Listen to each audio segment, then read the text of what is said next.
Jane Eyre. Chapter 1.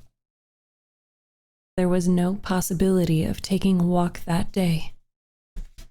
We had been wandering, indeed, in the leafless shrubbery an hour in the morning, but since dinner, Miss Reed, when there was no company, dined early.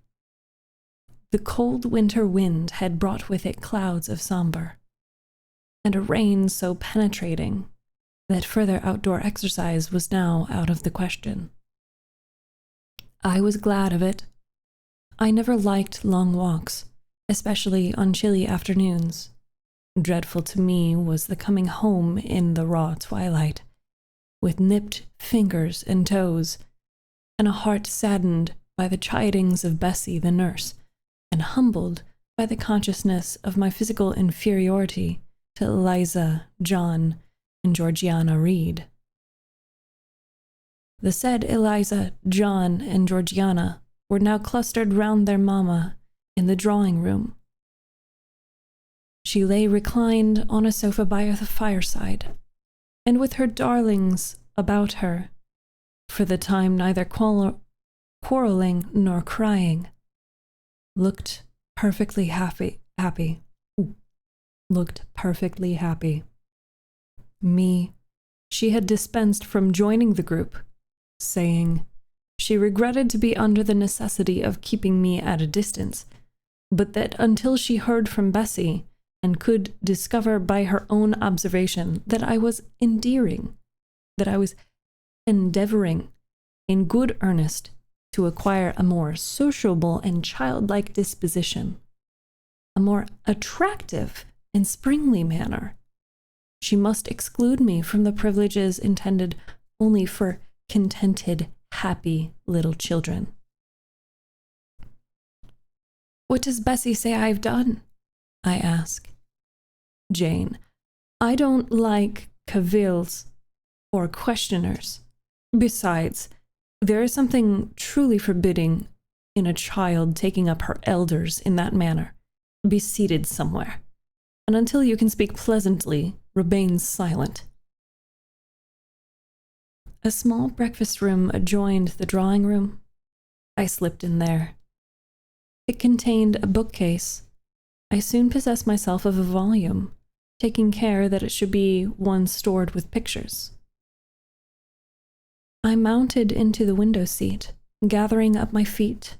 I sat cross-legged like a Turk, and having drawn the red moreen curtain nearly closed, I was shrined in double retirement.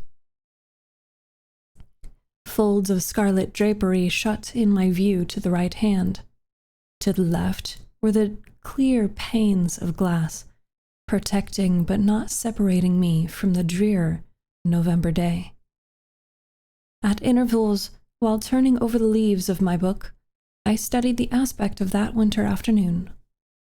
Afar, it offered a pale blank of mist and cloud. Near, a scene of wet lawn and storm-beat shrub, with ceaseless rain sweeping away wildly before a long, lamentable blast.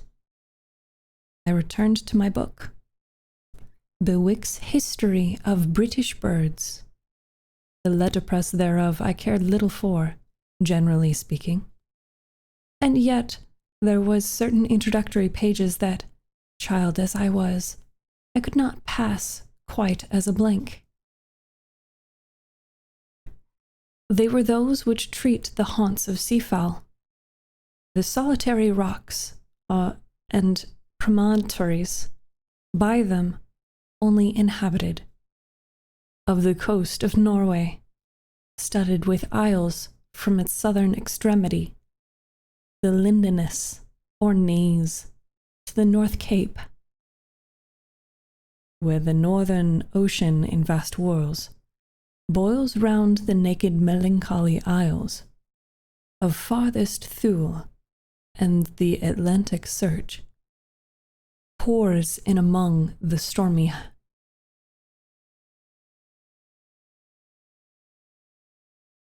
Hebrides? I don't know that word. Pours in among the stormy Hebrides. Nor could I pass unnoticed the suggestion of the bleak shores of Lapland, Siberia, Spitzbergen, Nova Zembla, Iceland, Greenland, and the vast sweep of the Arctic zone, and those forlorn regions of dreary space, that reservoir of frost and snow, where firm fields of ice, the accumulation of centuries of winters, glazed in alpine heights above heights, surround the pole and concentrate the multiplied rigors of extreme cold.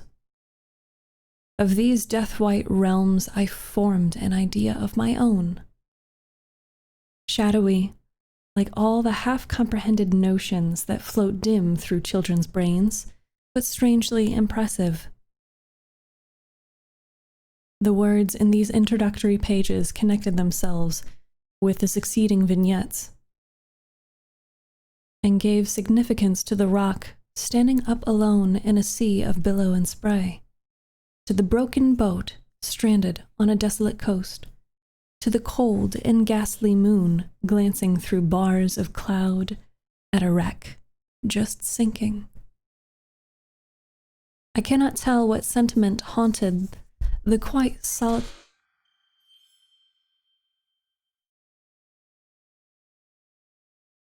Thank you, Luminary.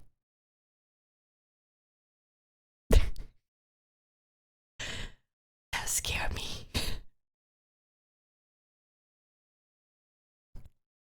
I cannot tell what sentiment haunted the quite solitary churchyard, with its inscribed headstone, its gate, its 2 trees, its low horizon, girdled by a broken wall, and its newly risen crescent, attesting the hour of evening tide. The 2 ships becalmed on a torpid sea, I believe to be marine phantoms. The field pinning down the thief's pack behind him, I passed over quickly. It was an object of terror.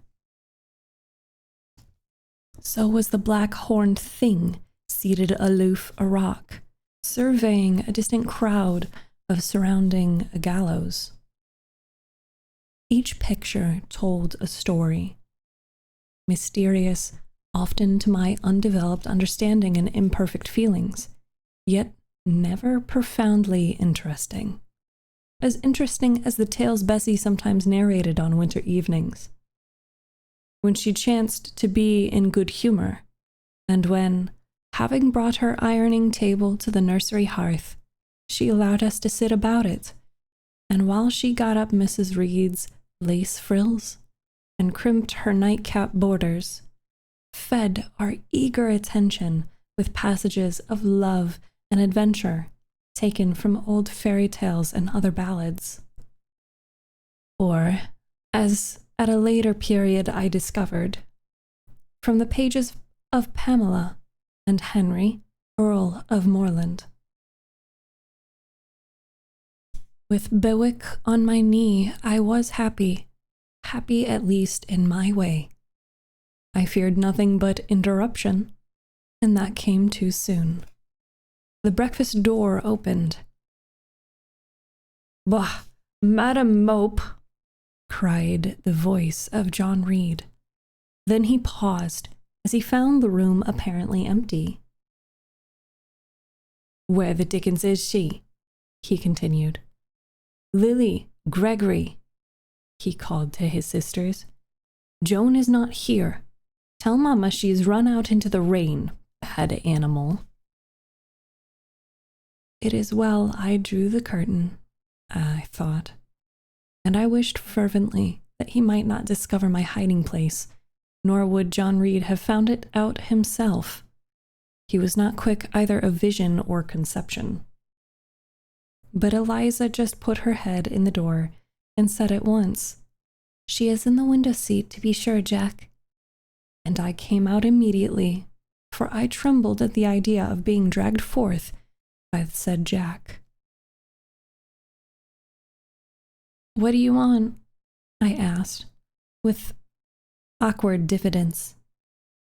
"Say, what do you want, Miss Reed?" was the answer. "I want you to come here."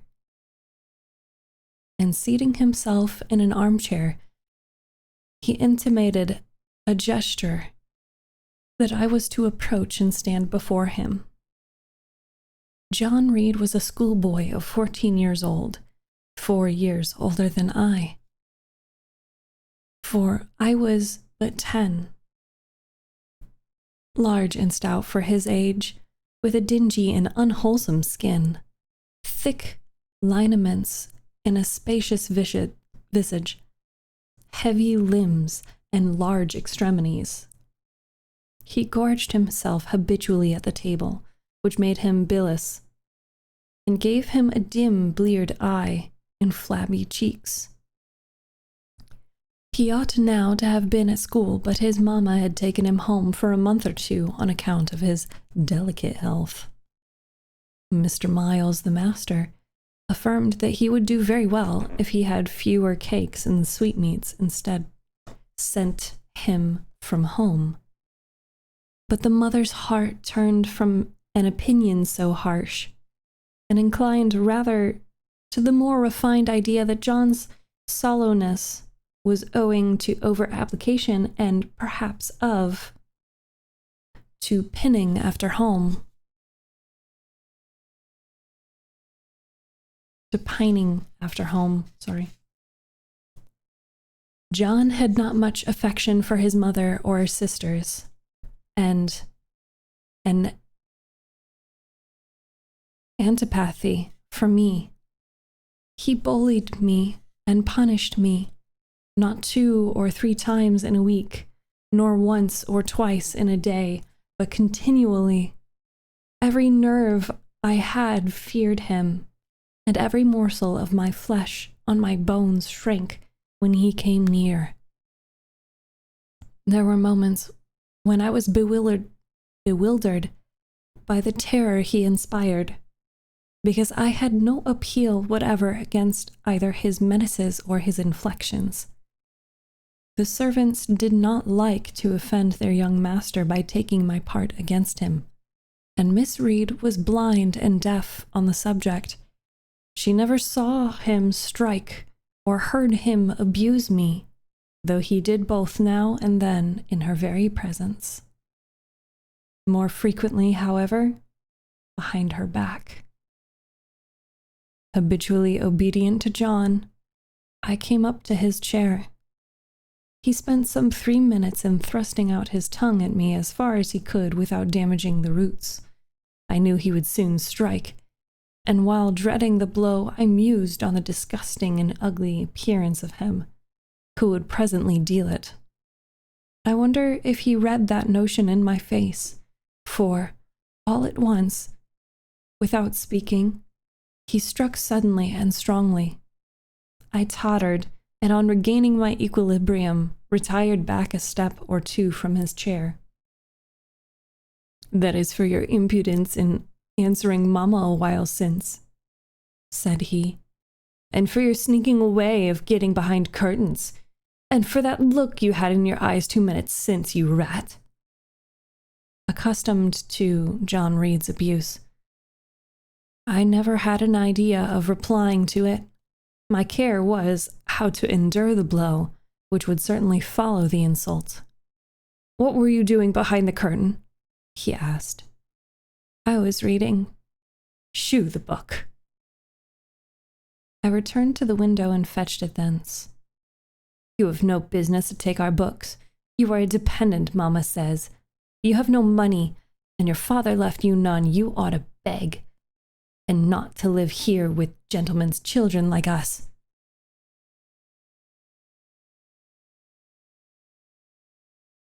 "And eat the same meals we do, and wear clothes at our mamma's expense. Now, I'll teach you to rummage my bookshelves, for they are mine.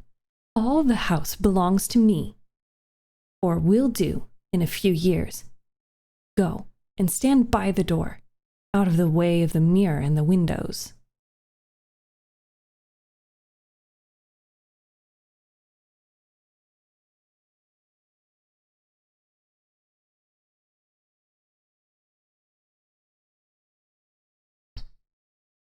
I did so, not at first aware what was his intention, but when I saw him lift and poise the book and stand in act to hurl it, I instinctively started aside with a cry of alarm. Not soon enough, however. The volume was flung. It hit me, and I fell, striking my head against the door and cutting it. The cut bled. The pain was sharp. My terror had passed its climax. Other feelings succeeded. "Wicked and cruel boy," I said. "You are like a murderer. You're like a slave driver. You're like the Roman emperors." I had read Goldsmith's History of Rome and had formed my opinion of Nero, Caligula, and etc. Also, I had drawn parallels in silence, which I never thought thus to have declared out loud. "What? What?" he cried. "Did she say that to me? Did you hear her, Eliza and Georgiana? Won't I tell Mama? But first—" He ran headlong at me. I felt him grasp my hair and my shoulder. He had closed with a desperate thing. I really saw in him a tyrant, a murderer. I felt a drop or two of blood from my head trickle down my neck, and was sensible of somewhat pungent suffering. These sensations, for the time, predominant over fear, and I received him in frantic sort. I don't very well know what I did with my hands, but he called me "Rat! Rat!" and bellowed aloud. Aid was near him. Eliza and Georgiana had run for Miss Reed, who was gone upstairs. She now came upon the scene, followed by Bessie and her maid Abbott. We were parted. I heard the words, "Dear, dear, what a fury to fly at Master John." Did ever anybody see a picture of passion? Then Miss Reed subjoined, "Take her away to the Red Room and lock her there." 4 hands were immediately laid upon me, and I was borne upstairs. Chapter 2. I resisted all the way, a new thing for me, and a circumstance which greatly strengthened the bad opinion Bessie and Miss Abbott were disposed to entertain of me. The fact is, I was a trifle beside myself, or rather, out of myself, as the French would say. I was conscious that a moment's mutiny had already rendered me liable to strange penalties, and, like any other rebel slave, I felt resolved in my desperation to go all lengths. "Hold her arms, Miss Abbott. She's like a mad cat." For shame, cried the lady's maid. "What a shocking conduct, Miss Eyre! To strike a young gentleman, your benefactor's son, your young master." "Master? How is he my master? Am I his servant?" "No, you're less than his servant, for you do nothing for your keep. There, sit down and think over your wickedness." They had got me by this time into the apartment indicated by Miss Reed, and had thrust me upon a stool. My impulse was to rise from it like a spring. By this time, their 2 pairs of hands arrested me instantly. "If you don't sit still, you must be tied down," said Bessie. "Miss Abbott, lend me your garters. She would break mine directly." Miss Abbott turned to divest a stout leg of the necessary ligature. This preparation for bonds and additional ignominy it inferred took a little of the excitement out of me.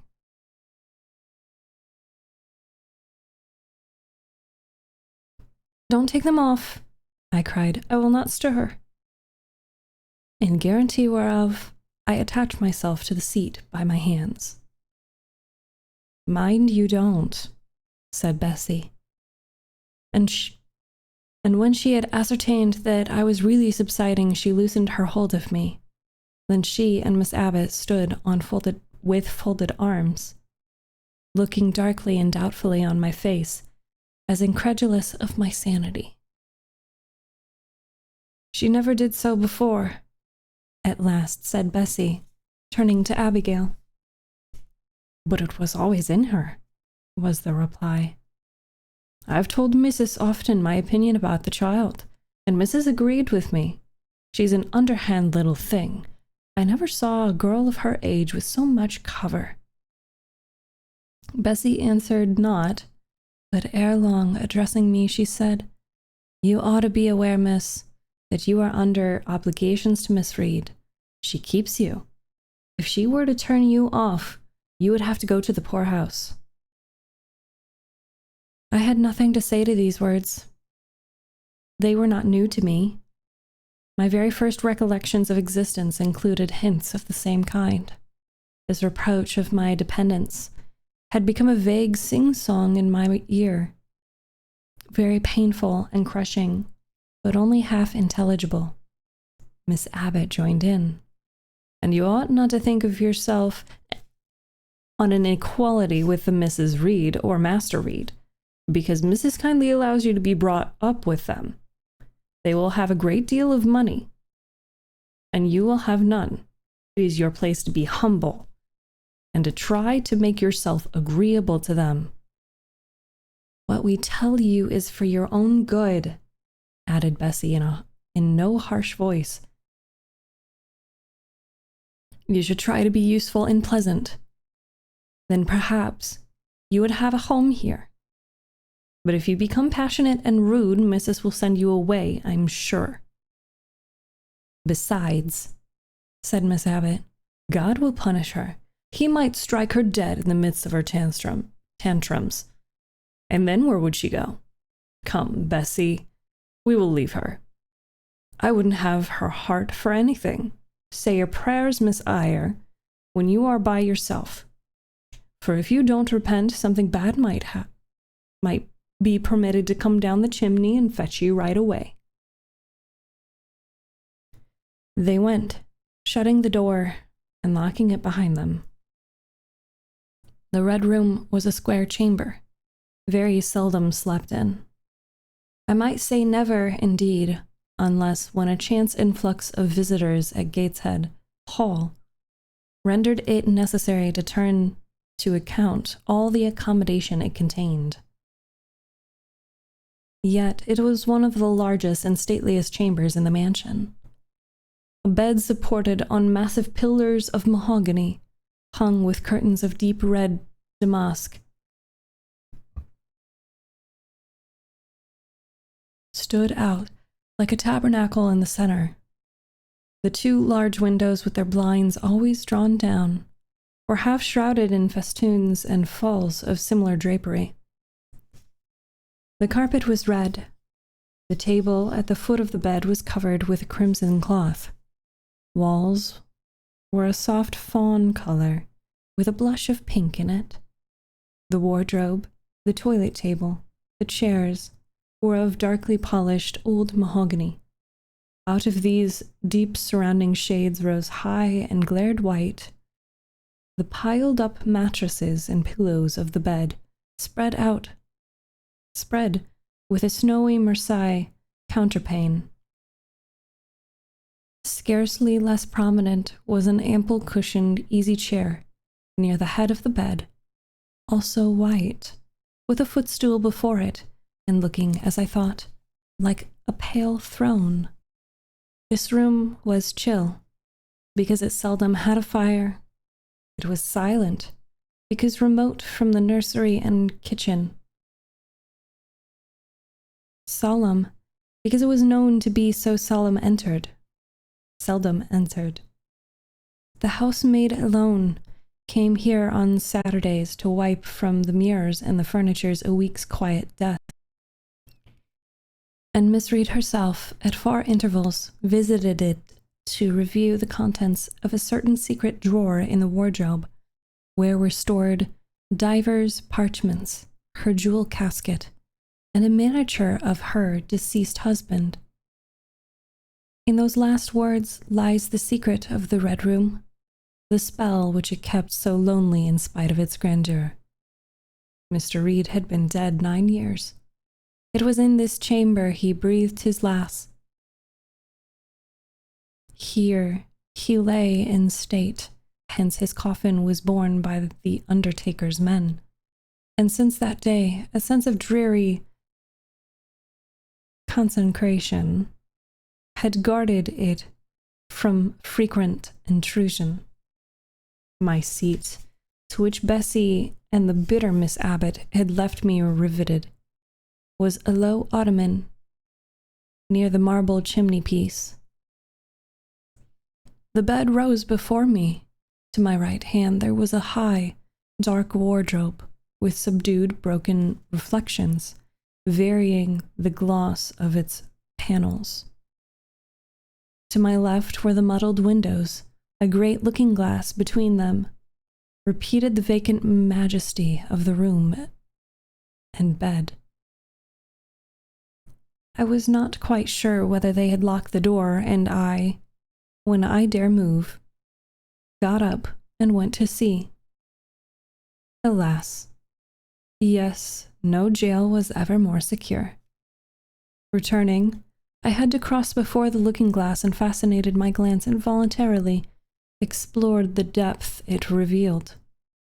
All the colder and darker in that visionary hollow than in reality. And the strange little figure there gazing at me, with a white face and arms specking the gloom, and glittering eyes of fear, moving where all else was still, had the effect of a real spirit. I thought it like one of the tiny phantoms, half fairy, half imp, Bessie's evening stories represented as coming out of lone, ferny dells in the moors, and appearing before the eyes of belated travelers. I returned to my stool. Hi, Schmello. Welcome, welcome. Superstition was with me at that moment, and it was not yet her hour for complete victory. My blood was still warm. The mood of the revolted slave was still bracing me with its bitter vigor. I had to stem a rapid rush of retrospective thought before I quailed to the dismal present. All John Reed's violent tyrannies, all his sister's proud indifference, all his mother's aversion, all the servants' partiality, turned up in my disturbed mind like a deposit.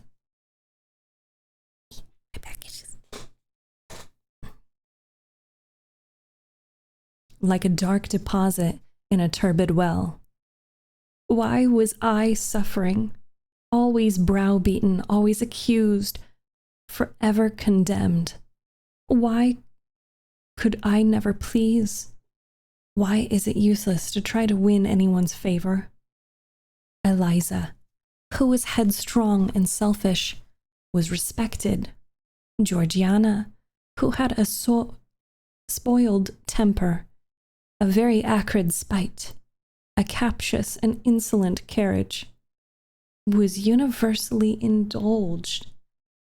Her beauty, her pink cheeks, and golden curls seemed to give delight to all who looked at her, and to purchase indemnity for every fault. John, who no one thwarted, much less punished, though he twisted the necks of pigeons, killed the little pea-chicks, set the dogs at the sheep, stripped the hothouse vines of their fruit, and broke the buds off the choicest plants in the conservatory, called his mother old girl, too, sometimes reviled her for her dark skin similar to his own, bluntly disregarded her wishes, not unfrequently tore and spoiled her silk attire. And he was still her own darling. I dare commit no fault. I strove to fulfill every duty. And I was turned naughty and tiresome sullen and sneaking, from morning to noon and from noon to night. My head still ached and bled with the blow and fall I received. No one had reproved John for wantonly striking me, and because I had no turned against him to avert farther irrational violence, I was loaded with general opprobrium. Unjust, unjust, said my reason, forced by the anguishing stimulus into precocious, though transitory power and resolve, equally wrought up, instigated some strange expedient to achieve escape from insupportable oppression, as running away, or, if that could not be effected, never eating or drinking more, and letting myself die. What a What a consternation of soul was mine that dreary afternoon. How all my brain was in tumult, and all my heart in insurrection. Yet in what darkness, what dense ignorance was the mental battle fought. I could not answer the ceaseless inward question, why I thus suffered. Now, at the distance of, I will not say how many years, I see it clearly. I was a discord of Gateshead Hall. I was like nobody there. I had nothing in harmony with Miss Reed or her children, or her chosen vassalage. If they did not love me, in fact, as little did I love them. They were not bound to regard my affection a thing that could not sympathize with one amongst them, a heterogeneous thing, opposed to them in temperament, in capacity, in propensities,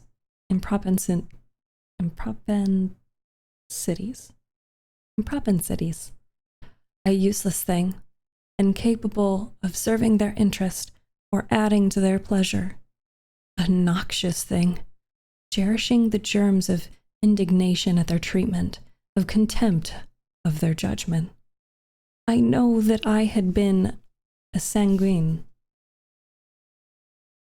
brilliant, careless, exacting, handsome, romping child, though equally dependent and friendless.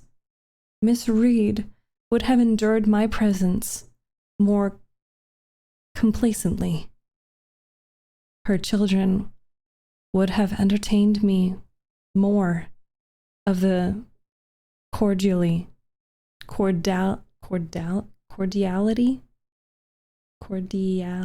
Okay. Her children would have entertained for me more of the cordiality of fellow feeling. The servants would have been less prone to make me the scapegoat of the nursery. Daylight began to forsake the Red Room. It was past 4 o'clock, and the beclouded afternoon was tending to drear twilight. I heard the rain still beating continuously on the staircase window, and the wind howling in the grove behind the hole. I grew by degrees cold as a stone, and then my courage sank. My habitual mood of humiliation, self-doubt, forlorn depression fell damp on the embers of my decaying ire.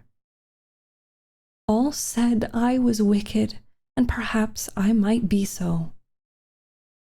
What thought had I been but just conceiving of starving myself to death? That certainly was a crime. And was I fit to die? Or was the vault under the chancel of Gateshead Church an inviting bourne? In such vault, I had been told, did Mr. Reed lie buried, and led by this thought to recall his idea. I dwelt on it with gathering, but I knew that he was my own uncle, my mother's brother, that he had taken me when a parentless infant to his house, and that in his last moments he had required a promise of Miss Reed that she would rear and maintain me as one of her own children. Miss Reed probably considered she had kept this promise, and so she had, I dare say, as well as her nature could permit her. But how could she really like an interloper not of her race, and unconnected with her after her husband's death by any tie? It must have been most irksome to find herself bound by the hand-wrung pledge to stand in the stead of a parent to a strange child she could not love, and to see an uncongenial alien permanently intrude on her own family. A singular notion dawned on me. I doubted not, never doubted, that if Mr. Reed had been alive, he would have treated me kindly. And now, as I sat looking at the white bed and overshadowed walls, occasionally also turning a fascinated eye towards the dimly gleaming mirror, I began to recall what I heard of dead men, troubled in their graves by the violation of their last wishes, revisiting the earth to punish the perjured and avenge the oppressed.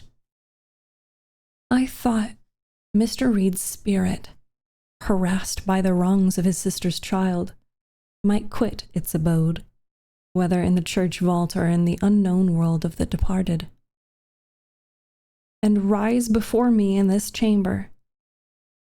I wiped my tears and hushed my sobs, fearful lest any sign of violent grief might waken a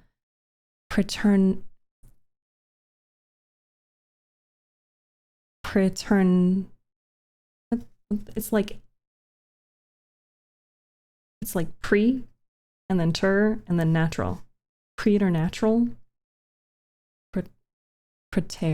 Preternatural. That's a fucking weird word.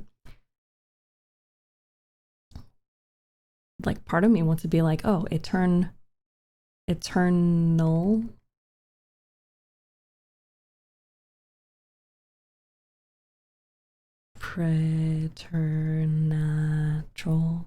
Preternatural.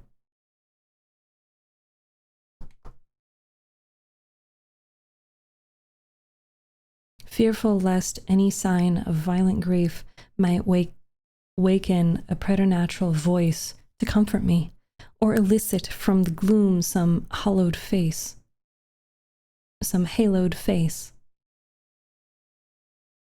bending over me with strange pity. This idea, consolatory in theory, I felt would be terrible if realized. With all my might, I endeavored to stifle it. I endeavored to be firm. Shaking my hair from my eyes, I lifted my head and tried to boldly look around the room. At this moment, a light gleamed on the wall. Was it, I asked myself, a ray from the moon penetrating some aperture in the blind? No. Moonlight was still, and this stirred while I gazed. It glided up to the ceiling and quivered over my head.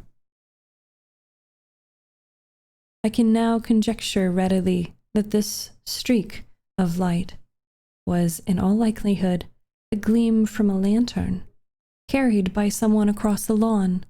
But then, prepared as my mind was for horror, shaken as my nerves were by agitation, I thought the spirit-darting beam was a herald of some coming vision from another world. My heart beat thick, and my head grew hot. A sound filled my ears, which I deemed the rushing of wings. Something seemed near me. I was oppressed, suffocated. Endurance broke down. I uttered a wild, involuntary cry. I rushed to the door and shook the lock in desperate effort. Steps came running along the other passage. The key turned. Bessie and Abbott entered. "Miss Eyre, are you ill?" said Bessie. "What a dreadful noise! It went quite through me," exclaimed Abbott. "Take me out. Let me go into the nursery," was my cry. "What for? Are you hurt? Have you seen something?" again demanded Bessie. "Oh, I saw a light, and I thought a ghost would come." I had now got hold of Bessie's hand, and she did not snatch it from me.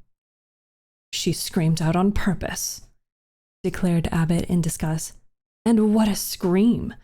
If she had been in great pain, one would have excused it, but she only wanted to bring us all here. I know her naughty tricks." "What is all this?" demanded another voice.